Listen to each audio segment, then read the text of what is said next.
একবার একটা সিংহ আর একটা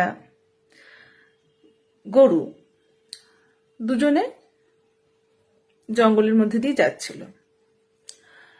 তো তারা দুজনে আগে থেকেই খুব ভালো বন্ধু ছিল, যার ফলে সিংহ যে গরুকে কামড়ে দেবে বা গরুকে যে খেয়ে নেবে সেই ব্যাপারটা নেই। তাদের মধ্যে বন্ধুত্ব আগে থেকেই ছিল।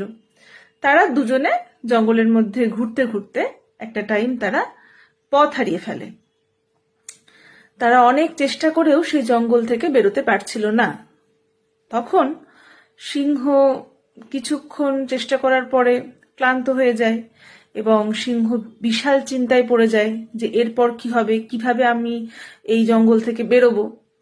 কিন্তু গরু কিন্তু চুপচাপ বসে থাকে এবং প্রাকৃতিক সৌন্দর্য উপভোগ করতে থাকে।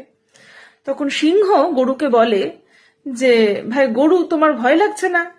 মানে আমরা জঙ্গল থেকে বেরোতে পারছি না, রাস্তা হারিয়ে ফেলেছি, কিভাবে বেরোবো? তো তোমার ভেতরে কোনো এর জন্য কোনো চিন্তা বা কোনো ভয় কিছুই তো দেখছি না। তখন গরুর বলল যে, সিংহ, তুমি হতে পারো জঙ্গলের রাজা, কিন্তু আমি জানি যে আমি যদি সন্ধ্যের মধ্যে আমার ঘরে ফিরে না যাই, তাহলে আমার মালিক খুঁজতে খুঁজতে ঠিক এখানে এসে পৌঁছে যাবেন এবং আমাকে এই রাস্তা থেকে উদ্ধার করবেন।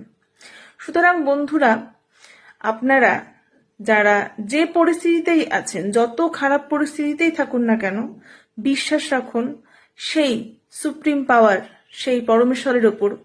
আমার ভিডিওটি যে কাস্টের লোকজনই শুনুন না কেন, কেউ আল্লাহকে বিশ্বাস করে, কেউ গডকে বিশ্বাস করে, কেউ ভগবানকে বিশ্বাস করে, যাকেই মানুন না কেন, বা যারা নাস্তিক তাদের ক্ষেত্রেও বলবো, কোনো না কোনো তো একটা সুপ্রিম পাওয়ার আছেই। একটা যদি নেগেটিভ এনার্জি থাকে, একটা তো পজিটিভ এনার্জি আছেই। তো সেই এনার্জি আমাদেরকে কিন্তু যে কোনো পরিস্থিতি থেকেই কিন্তু বের করে আনতে চেষ্টা করবে। আমি ভীষণভাবে ঠাকুর বিশ্বাসী, আমি কৃষ্ণ ভক্ত।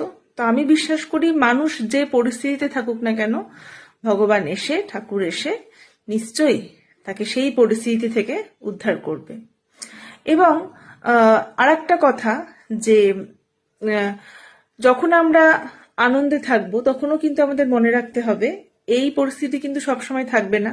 আবার যখন দুঃখে থাকবো তখনও কিন্তু মাথায় রাখতে হবে এটাও কিন্তু সবসময় থাকবে না।